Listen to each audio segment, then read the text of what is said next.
As a travel advisor, you're already so busy doing the work of selling to your guests that you need to spend as little time on your marketing as possible, but getting the most impact as possible. So I'm here today to chat to you about some of the things that you could do for your brand to make sure that you're attracting the guests that you want and not spending precious time that really needs to be dedicated to selling on your marketing. So I think let's jump straight in because time is precious. So firstly, you want to make sure that you have clear branding and messaging across all of the platforms that you're engaging with potential guests or people who've used your services before, or perhaps even followers on social media.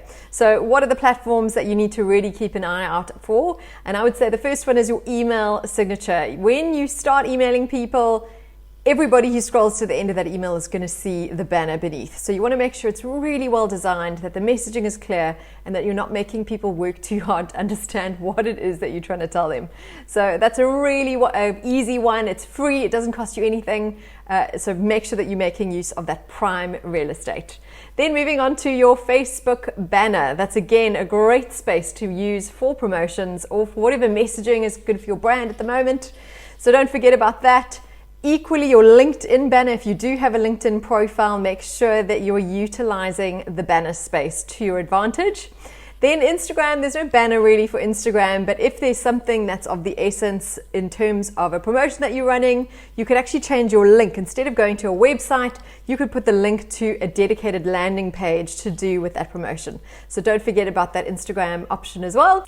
And finally, if you are using a chat service like WhatsApp, make sure that you're utilizing the options on that platform to keep engaging with potential guests, past guests, anyone really who could be someone that would be interested in the services that you have to offer. Moving on to reviews. Now, all of us know how important reviews are from past clients or guests. So the one thing I would ask you to do, I know you're probably already collecting them, is please ask your guests who've had a great experience with you to add reviews to Facebook and Google if you've registered as a Google business. They're just so key, especially if you have a website, because Google sends out little bots into the internet, and those bots are measuring your reviews, amongst other things, even your presence on social media platforms, to decide how relevant and real your brand is on that space, on the internet. So if you're wanting better organic exposure, it's just another reason to request those reviews. And remember, even if 10% or 5% of the people that you ask for reviews give you one, you're still winning. So make sure that if you can, you build it into your business process so that you don't have to keep thinking and doing the work every time when you end a client interaction or a guest trip with them. So make it brainless for yourself and build it into your process. And then let's move on to the next one, which is your email database. So I know you probably have an idea of your more recent guest interactions and maybe inquiries have come through, but if you could be a little bit more disciplined with gathering email addresses, it's going to make your job of marketing your services so much easier. So there's a saying in marketing that your best new customers are your existing customers. And the reason for that is that you've already spent a whole lot of money earning a lead or purchasing a lead in a way through your advertising efforts or whatever else you've been doing. And going back to that customer or that client or guest and getting repeat business just saves you a heck of a lot of money and effort from having to cultivate a new lead. So make sure that you don't ignore the past clients that you've worked with, but make sure that you keep in touch. And also email campaigns are a great way to stay top of mind. So even if you're sending out a mail a month or a mail a week, whatever it is that you can manage, it's making sure that you're more top of mind so that when that person decides it's time to travel, they're going to think of you ahead of anyone else. So try not to neglect that. It feels like a lot of work sometimes, but it's really, really important. So I would just encourage you there. And then don't forget about cross-marketing. So you may have sold a trip to Europe for one of your previous guests. Why not offer Africa trips to them? Just because they've gone to Europe doesn't mean that they don't want to go to Africa. So make sure that you go and recultivate those relationships with guests who've gone to other destinations as well. Moving on to Instagram. I know not all of you have Instagram profiles, but I did go and have a little sneak peek at some of your profiles in the preparation for this talk today. And so I want to try and speak into some of the things that I've seen that would be really easy tweaks for you to improve. So let's jump straight in. Who are you selling to? If you're trying to attract 5-star guests, then you want to make sure that your Instagram profile looks pretty 5-star. One of the reasons for this is that you're trying to cultivate trust, and you're also trying to make sure that the image in their head of the kind of trip that they're going to be experiencing kind of matches what they see on your Instagram profile. Because if there's any discrepancy, then they're going to probably disqualify themselves as a potential client or guest for you. So make sure that you're representing the types of experiences that the guests you're trying to attract are expecting to have. So that's a really, really big one. It might take a bit more effort, but I know Timeless Africa Safaris are absolutely here to help you with white label content, especially when it comes to selling to Africa. So you're not alone. They are here to help you, which is fantastic. But also your Instagram profile needs to be a place where you cultivate trust. When people are handing over a huge amount of money to you, trust is absolutely imperative. So one of the ways that you can help build trust is by being consistent on your profile, because one of the hallmarks of a fake profile is that there's a couple of posts and then there's a really long time gap from the last post. So it looks like a really inactive account. So you don't want to leave and neglect your Instagram profile. You want to make sure that you're nourishing it and posting and making sure that your content is relevant for the exact people that you're trying to reach. And then the other element of Instagram that's really fantastic for promoting trust is you get to show a little bit of behind the scenes stuff. So some of you will know that you get your feed or your grid posts, and then you also get stories which last for 24 hours. They're 15-second length videos that last for 24 hours. And those are an excellent place for you to show your face, get in front of the camera, explain a couple of things, but keep trying to add value, or at least allow future guests to get an idea of who you are and what it is that you're offering. So really just try and max the value that you can. I know it can be scary jumping in front of the camera, but honestly, the more you do it, the easier it becomes. I would say if you haven't done it yet, make sure that you start now. So again, if you want 5-star clients, you have to make sure that your profile looks 5-star. Focus your account. I noticed that a couple of you seem to be trying to promote 2 elements. I saw somebody's profile said travel and events. And now the disadvantage of that, while it's going to be simpler for you to put all of your content for what you're doing under one umbrella, the challenge is that the people that you're trying to attract are going to be a little bit confused potentially. If they're not looking for events, they're going to be a bit confused about what you're doing. And also it means that they might assume that your attention is quite divided. So I would say if you do have several elements, just consider whether one account is good for you and the people you're trying to attract to follow you, or if you maybe need to split that. So just be careful of that one. And I always say to people, try and niche down. Travel is just way too broad. So the more specific you can get about the types of customers, clients, guests that you're trying to attract, the quicker they're going to be able to recognize themselves in that wording and the imagery that you put out on your account. So make sure that you're not thinking of everything from your perspective, but that you're actually trying to put yourself in the shoes of potential followers, potential guests. You want them to recognize themselves really quickly, which brings me to the next point, that our brains are constantly scanning the environment for information that's going to help us survive or thrive. And we don't have a lot of time. We're all under time pressure. So you've really got about 3 seconds to show your guests that you are someone who's going to be able to help them solve their problem of finding the right travel package. So you don't have a lot of time. So just really the more concise, the clearer you can be, the more likely you are to attract followers who stick around, because you're being very clear and very simple. And yes, again, think about who's your ideal follower. Who's the person that you're wanting to become a client, a guest under your brand for your business. Make sure that you think about what are the problems they might be experiencing, what are the concerns they might have, what's important to them, and then use those questions to help you create content that then really resonates with the people you're trying to reach. So instead of it being really broad and general, you want to be as useful and helpful as possible, because if you can keep serving your followers and serving your guests, you're far more likely to be able to earn the sale later on, because they trust you, they know that you understand them and you care about them, and then making the sale becomes a lot easier because you've already been nurturing them along the way. So I hope that makes sense, but let's move on. Optimize your profile is our next point here, and it kind of links with what I was saying about the brain only really dedicating a maximum of 3 seconds to your profile visit. So you want to make sure that you've made it as sleek as possible, as hardworking as possible, so that you have the best chance of them landing on your profile and hitting that follow button. And the first point here is I want to make sure that you're going to pick a clear username. So if your handle is Tammy123, for example, that's not going to be very useful if you are trying to attract guests to your business, because number one, it doesn't even look like a business, it looks like a personal handle, and it's not clear at all what the business is about. So try and be really, really specific with your handle. What's great is if your business name actually has travel in it or has some kind of explanation, that's super. If it's a little bit vague, then that can be a bit of a problem. So just watch out for that. And then when we look at your profile picture on Instagram, it's really, really small on your profile. So make sure that it's very clear. I would say try and get your whole company name into that little circle as big as possible, because it's prime real estate and you don't have to repeat yourself because you've already got your handle.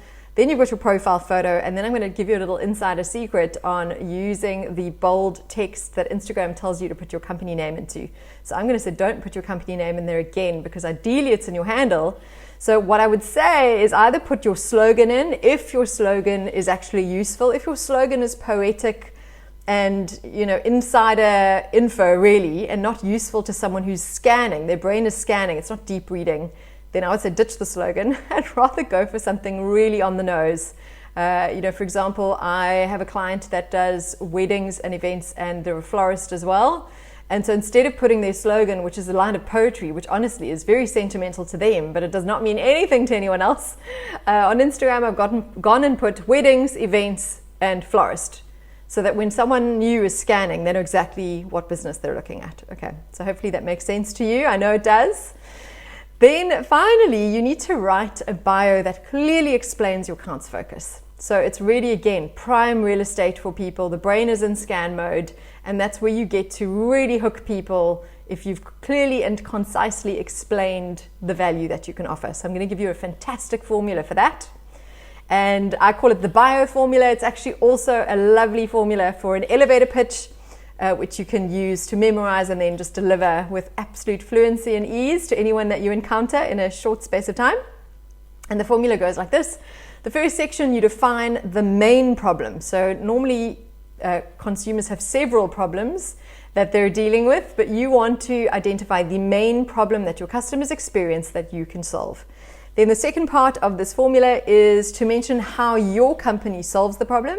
And the third part is to paint a picture of how your customers' lives improve as a result. So what is that riding off into the sunset moment that you want guests to imagine and picture in their own lives coming true to complete that little mini story that you've just sold to them and created for them? So make sure that those 3 elements are in place.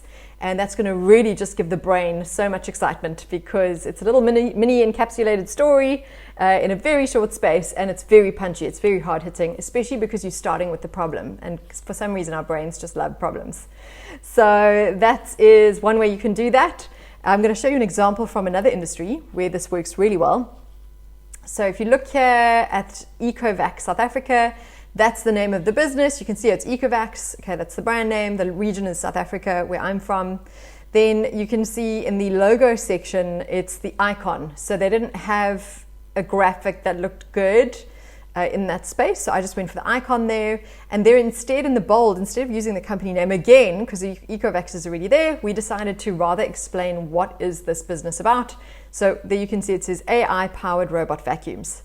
And then if you go below that, you'll see there's the bio in action, working really beautifully. So we start with the problem: cleaning your floors every day sucks. So that is a problem. Most people hate cleaning their floors. And then we get to part 2, which is the solution: give up vacuuming and mopping forever when you welcome an Ecovac's home. Okay? And then we have the riding into the sunset moment, which is then #do more of what you love. So you might be saying, well, I have a luxury brand. What problem am I solving? So you're not going to frame it as a problem necessarily in your head, but what is kind of the standout experience or need that your customer has? So depending on who you're focusing in on, or who your specific niche is, or your ideal guest that you're looking at, you're going to think about what's the main concern that they have and you're going to speak into that, whatever that looks like. So I hope I've inspired you there and given you a little bit of fuel to optimize your bio. Then this is for people who are just starting an Instagram account. So if you're like, wow, I'm not on Instagram yet, how am I going to do this? Please, could you start with 9 posts? When you invite people or try and start engaging and you only got 1 post, it actually is not great for building trust. It starts to look like a fake account, and there's not really a lot to see when you land there. So you read the bio and you look at the first post and then you're out of there. So just to kind of build a bit more of a brand experience, I would say make sure that you've planned 9 posts just for your launch. Even if you post them all at the same time, it doesn't matter. It's just to give people something to experience and look at when they arrive. Then I often get asked, how long should I be spending on my Instagram account? Or maybe some people would say social media in general. And really, this is something that's up to you. There's no exact amount of time that you should be spending. It depends on what your time constraints are like. So whatever that is, I would say in terms of proportions, it's a better way to look at it. So if you have an hour, if you have 4 hours, if you have, a whole day, whatever your time allocation is, definitely think about doing 50-50. So 50% of the time needs to be spent on posts.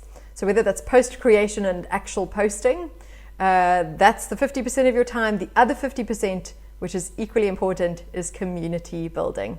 And what I mean by community building, well, you're not in a vacuum, right? Instagram is a community of people, and Instagram's deep desire is for us to build community and relationships. And how that works on Instagram is by reaching out to other people. So DMing or direct messaging is a really powerful way to start conversations, which is what Instagram is measuring, by the way. It's one of the things they measure is how many conversations have you started.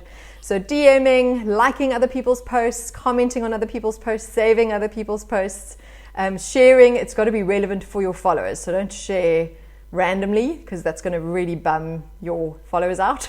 You don't want to do that. So just be a bit wise about the sharing side of things, but really start conversations in public and start conversations in private. Make sure you follow people in your industry, follow brands that the people you're trying to attract are probably following, and make sure you're engaging there and comments on their posts. So there's a lot to do in terms of engagement, but just make sure that you kind of go for a 50-50 in terms of time allocation. And then please don't post cannon fodder. Nobody wants to be served content that's boring and irrelevant. So again, this is why niching down is so important, and really identifying and narrowing in on the exact people you're trying to reach. Because when you know who those people are and what their problems are and their concerns and their desires and where the education is that they're needing, then you can tailor content for those people, and it's going to be super relevant for them. So don't be scared to be very relevant and very focused. It's actually only going to be beneficial. And if you're trying to really do this very well, this advice is for you. Please don't be scared or intimidated by this. If you have a very little amount of time, don't be scared by this. But I would say if you're really trying to do this well, try to post at least one valuable niche-related piece of content every day. And please, reels are so important. They can seem quite intimidating, but they are so worth the time and energy and the effort. Because right now Instagram's handing out a lot of organic exposure for reels, which they're not really doing so much with other types of content. So it's a fantastic way to get more eyes on your content. Then we've already mentioned building relationships in public and in private. And also don't forget a really simple thing, follow your past and present guests as well. Go and follow their accounts on Instagram, send them a hello privately as a direct message, as a DM. And then as well, you're not alone in trying to come up with content. I know that you're very busy trying to sell and manage relationships with your current guests and maybe even past guests. But, this is where Timeless Africa Safaris is fantastic. I see their content every day. They're doing really, really great stuff on Instagram, on social media, and they're offering white label content to you for free. So they're fantastic. They really understand your needs and where you're coming from and what the tools are that you need to try and sell Africa really beautifully. So make sure that you partner with someone like them for all the assistance that you can get. And then also remember that social media is actually paid. It's a paid platform, Instagram, sadly, but truly. Some of you who've been on Facebook have probably noticed that you're getting very little free exposure compared to what you were getting a few years ago. But you need to consider these platforms as paid platforms, right? So I think to optimize your return on investment here, I think make sure that you're targeting the right regions. So for the USA, East Coast and California are great target markets for building relationships through advertising. Those people are often the ones that like to come through to Africa and experience the beauty of the African continent. And then also, I just want to warn you, don't just serve an ad, because marketing is a little bit like dating. If you went on a first date with someone and they proposed to you, you would probably freak out because it's so inappropriate. You don't know them, you don't trust them, and now they want to have this very close relationship with you. So you would probably run a mile. So don't do that in advertising either. Don't just start with the offer and ask for people's money straight away. It just doesn't settle well with people. So these 3 steps I found quite useful in taking a more relational approach to your advertising. So you would pick your audience, whether it's geographic or using other markers to decide who you're serving ads to. The first one, try to make it a brand awareness video, because the brain responds beautifully to video, actually far better than stills. So try and make a video, and again, if you're appealing to 5-star guests, it's got to be pretty slick.